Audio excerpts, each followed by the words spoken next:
आषाढी वारी संदर्भातल्या बातम्यांनी बुलेटिनची सुरुवात करतोय। वारीसाठी जगद्गुरू संत तुकोबारायांच्या पालखीने देहूतून पंढरपूरकडे प्रस्थान ठेवलंय।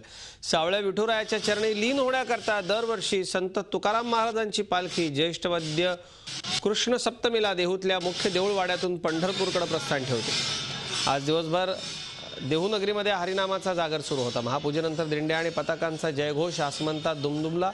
टाळकरी, विडेकरी आणि वारकरी यांनी तुकोबा विठोबाचा जयघोष सुरू केला। पालखीचा पहिला मुक्काम देहूगाव इथल्या इनामदार वाड्यात असेल। पालखी बुधवारी 29 तारखेला पुण्यात मुक्कामी असणार आहे। पालखी 15 जुलैला पंढरपूरला पोहोचणार असून 19 जुलैला पालखीचा परतीचा प्रवास सुरू होणार आहे।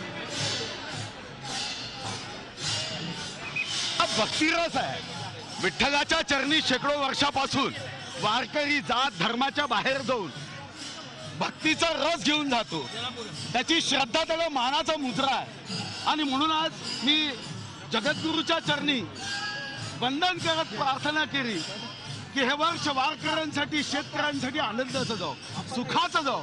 यांची सेवा करण्याची संधी आम्हा सर्व मंत्रिमंडळातल्या सहकार्याने प्राप्त हो, हीच इच्छा या वारीच्या निमित्ताने मी जगद्गुरूच्या चरणी केली। आणि आत्ताची ही ताजी दृश्य थेट देहूतली आपण दृश्य बघतोय। माणसांचा अक्षरशः पूर देहूमध्ये आलाय। सगळीकडे वारकरी दिसत आहेत आणि प्रत्येक जण आता या तुकोबारायांच्या आणि माऊलीच्या विठुरायाच्या जयघोषानं या ठिकाणी प्रार्थना करतोय। निघाली आहे पालखी। पालखीचं प्रस्थान आता आपण बघतोय। माझे सहकारी प्रशांत अनासपुरे देहूमध्ये। प्रशांत, तुकोबारायांची पालखी प्रस्थान ठेवते पंढरीला। बघण्यासारखा सोहळा असतो हा सोहळा। थेट लाईव्ह याची देही याची डोळा महाराष्ट्राच्याच नाही तर जगभरात जिथं जिथं मराठी माणूस आहे तिथं तिथं आपण दाखवतोय। जगद्गुरूच्या चरणी लीन होण्याकरता, तुकोबारायाच्या चरणी लीन होण्याकरता माणसांचा अक्षरशः पूर आहे देहूमध्ये। काय सांगाल, कसं वातावरण आहे आणि आता पहिल्या मुक्कामी पालखी निघतीये? बरोबर आहे अजित। आजचं जे वातावरण आहे, आजचा जो हा भाव आहे, संपूर्ण मंदिर परिसर जो आहे, देऊळवाडा परिसर जो आहे, इथे फक्त ज्ञानोबा तुकोबाचा जयघोष आपल्याला इथे अनुभवताना सगळ्यांना इथे सगळा प्रत्येक जो वारकरी उपस्थित आहे, म्हणजे इथले उपस्थित भाविक मंडळी तर हा अनुभव घेतातच आहेत। मात्र आपल्या झी24 तासच्या माध्यमातून घराघरामध्ये आज जो सोहळा आहे तो याची देही याची डोळा पाहण्यासाठी आपण ही जी दृश्य आता आपण बघतो आहोत की प्रस्थानाची ही सगळी उत्सुकता आहे, प्रस्थानाची ही सगळी लगबग आहे। अनेक मान्यवरांच्या असे पूजा झाल्यानंतर आता पालखीचं प्रस्थान जे आहे ते होत आहे आणि म्हणूनच पालखी आता आपण बघू शकतो की आपल्या पडद्यावरती सगळे प्रेक्षक बघू शकत असतील की पालखी मंदिरातनं भजन हे जे हे मंदिर आहे मुख्य प्रवेशद्वार इथे पालखी बाहेर आम्ही दृश्य बघू शकतोय। प्रशांत, आपण पाठवलेली एकच जयघोष झालाय तुकोबारायचा आणि पहिलं पाऊल पालखीनं देऊळवाड्याच्या बाहेर टाकलेलं आहे। आता पालखी पहिल्या मुक्कामी जाणार आहे। देऊगाव इथल्या इनामदारवाड्यामध्ये पालखीचा मुक्काम असेल। अनेक मान्यवरांच्या हस्ते आधी तुकाराम महाराजांच्या पालखीची आरती झाली आणि आता महाराजांची पालखी देऊळवाड्यातून बाहेर पडते। पालखी बाहेर निघतानाची ही दृश्य आपण बघतोय। नजर जाईल तिथे वारकरी आहेत आणि देहूच्या तमाम जनतेला ही दरवर्षी संधी मिळत असते। तुकाराम महाराजांच्या दर्शनाकरता येणाऱ्या सर्व वारकरी असतील यांची सेवा करण्याची आणि प्रत्येक घराघरात वारकऱ्यांचं आदरातिथ्य केलं जातं। आज देहू गावात पाय ठेवायलाही जागा नाही, इतकी गर्दी आहे आणि प्रत्येक वारकऱ्याच्या मुखी हरिनाम आहे। तुकाराम महाराजांच्या सारखा उच्च कोटीचा संत या भूमीत जन्माला आला, हे या मातीचं केवढं ते पुण्य। तुकाराम महाराजांच्या पालखी सोहळ्याला महाराष्ट्रभरातून यावर्षी पाऊस चांगला झालाय, त्यामुळं पावसानं सुरुवात चांगली दिली असल्यानं मराठवाडा विदर्भातून शेतकरी वारकरी मोठ्या प्रमाणावरती पालखीला आलेले आहेत आणि आपण बघतोय अत्यंत इतमामात जे इतमाम छत्रपती संभाजीराजांच्या काळामध्ये पालखीला सुरुवात झाली, नारायणबुवांच्या काळामध्ये या पालखीनं प्रचंड मोठ्या उत्सवाचं रूप घेतलं।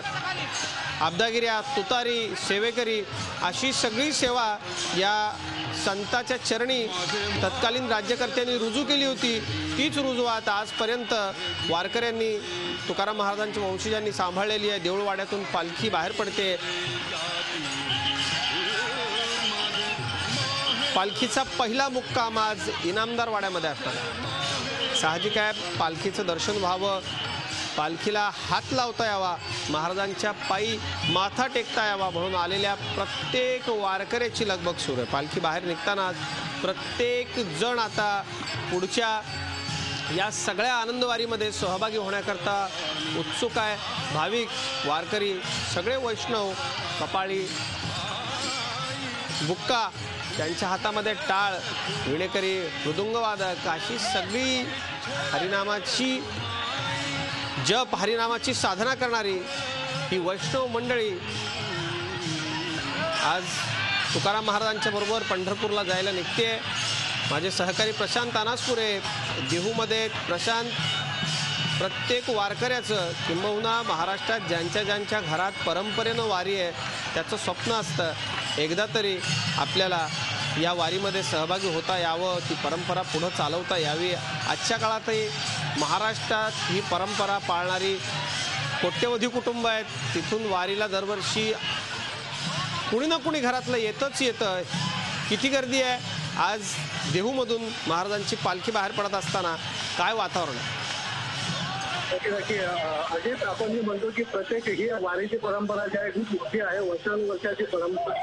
वारकऱ्यांशी बोलताना आपल्याला एक नक्की जाणवतं की अनेक वारकरी जे आहेत, आत्ताच मला एक जे भाजलेले वारकरी आहेत की 55 वर्ष ते स्वतः वारी करताना दिसत आहेत। त्याचबरोबर काही नवीन मंडळी आहेत, जे नवीन छोटी मुलं आहेत, ते वारीचा जो मार्ग आहे तो म्हटलं तर खडतर आहे, कठीण आहे, म्हटलं तर तो सोपा आहे। मात्र खडतर मार्ग सोपा करण्याची ही जी काही कला आहे, हा जो काही साक्षात्कार आहे, हा सगळा आपल्याला वारीमध्ये ते अनुभवताना, इथे बसताना, जागोजागी करताना आपल्याला इथे अनुभवायला मिळतो आहे।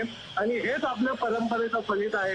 ही सगळी आपली जी संतांनी केलेली ही शिकवण आहे, संतांची ही परंपरा आहे, ही सगळी मंडळी आपल्याला फक्त म्हणजे प्रशांत, एक गोष्ट आणखी प्रकर्षाने या ठिकाणी दिसते। देऊळवाडा भव्य दिव्य मंदिर आहे तुकाराम महाराजांचं। प्रत्यक्ष महाराज आयुष्यात अत्यंत साधेपणानं राहिले।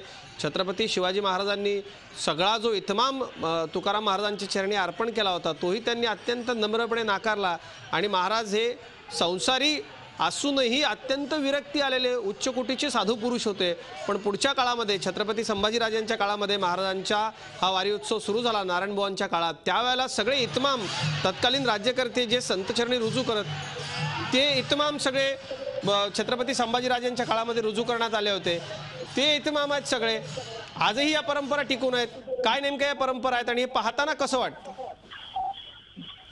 वारीची ही जी परंपरा आहे अजित, की हे सगळं अनुभवताना की आपण म्हणतो की अनेक म्हणजे दुष्काळ आहे, पाऊस आहे, किंवा अनेक वारकरी जे आहेत, शेतकरी जे आहेत की जे पावसामुळे वारीला येऊ शकलेले नाहीत, पण वारीमध्ये आल्यावर हे अस्तित्व कोणी वारकरी आहे त्याने वारी एकदा का वेळेला केलेली आहे, तो भलेही कुठे असेल, त्याच्या गावी असेल किंवा वारी सोबत असेल, त्याचं मन जे आहे, त्याचं संपूर्ण चित्त जे आहे ते आपल्याला या वारीकडे म्हणजे विठुरायाच्या या नामघोषांमध्ये तो संपूर्णपणे लीन होणं म्हणजे काय असं हे सगळं अनुभवताना किंवा हे सगळं वर्णन करताना त्याचं लक्ष, संपूर्ण लक्ष, भलेही तो त्याच्या गावात असेल किंवा इथे असेल, मात्र वारीचा एकदा तालाचा ठेका वाजला, वारीचा टाळ मृदुंगाचा ताल एकदा त्याच्या कानावर पडला की त्याचं संपूर्ण मन हे विठुरायाच्या चरणी, तुकोबांच्या चरणी, माऊलींच्या चरणी आपोआप ओढ घेतं। ही सगळी परंपरा आहे। अनेक घराघरांमध्ये ज्यांनी ही वारी अनुभवलेली आहे, प्रत्येक घरामध्ये ज्या एक ना एक अनेक अशी कुटुंब आहेत, अनेक अशी घरं आहेत की 5वी पिढी असेल, 6वी पिढी असेल, 7वी पिढी असेल, या वारीची परंपरा जपताना तिथे आहेत। यामध्ये सर्वसामान्य जो वारकरी आहेत, अर्थात आपल्याला वेगवेगळ्या प्रकारचे राजकीय व्यक्तिमत्व किंवा त्याच्या क्षणी अनेक मान्यवर थोडेसे काही मंडळी वारीमध्ये हजेरी लावताना देतात, पण खरा साधा वारकरी जो आहे, सर्वसामान्य जो वारकरी आहे तो त्याचं फक्त चित्त जे असतं, त्याचं लक्ष जे असतं ते फक्त टाळ मृदुंगामध्ये, भजनामध्ये, गवळणींमध्ये, भारुडांमध्ये, या सगळ्या खेळांमध्ये तो आपल्या स्वतःला संपूर्णपणे झोकून देत असतो, याचा सगळा आनंद घेत असतो. ही एक सेवा आहे. वारी म्हणजे काय आहे तर वारी ही एक सेवा आहे आणि हा सेवेचा सगळा आपल्याकडनं काहीतरी विठुरायाच्या चरणी किंवा तुकोबांच्या चरणी काहीतरी सेवा घडावी म्हणून ती भले इथे तुम्हाला जागोजागी सेवेकरी असे दिसतात की जे साफसफाई करताना दिसतात, पाणी देताना दिसतात, कचरा उचलताना दिसतात, वेगवेगळ्या प्रकारची सेवा. म्हणजे आपण आता याही काळामध्ये की वृक्षारोपण केलं पाहिजे, वृक्षांचं महत्त्व जपलं पाहिजे. अनेक शेकडो वर्षांपूर्वी जे संतांनी सांगितलेलं आहे की वृक्षवल्ली आम्हा सोनेरी वनचरे, तेच सगळं आताला याही आजच्या दिवसालाही आपण म्हणतो की लाईफस्टाईल बदलली आहे. अनेक वेगवेगळ्या हायटेक कंपन्या आलेल्या आहेत, माणसाची जीवनशैली जगण्याची पद्धत बदललेली आहे. मात्र तसं काही नाहीये. संतांचं आचरण कसं होतं किंवा संतांची शिकवण काय होती, संतांनी परंपरा जी आहे, वारीची परंपरा जी आहे ती कशा प्रकारची शिकवण दिलेली आहे. अनेकदा श्रद्धा, अंधश्रद्धा याच्यामध्ये थोडंसं काय म्हणूया की सुरळीतपणे आपल्याला जे छान वाटतंय ती श्रद्धा आहे. आपल्याला जी वारी झेपत नाही किंवा जे वेगळ्या प्रकारच्या अनेक वेगवेगळ्या प्रकारचे काही वारकरी किंवा इतर लोक आपल्याला भेटतात की त्यांचा श्रद्धा अंधश्रद्धेचा हा खेळ चालतो.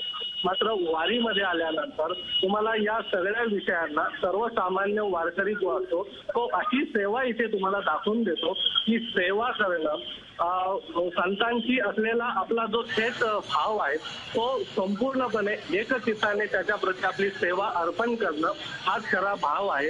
हीच खरी संतांची शिकवण आहे. हे सगळं आपल्याला या परंपरेतून याही घडीला आजच्याही या सगळ्या जीवनशैलीमध्ये आपल्याला आढळताना दिसतं.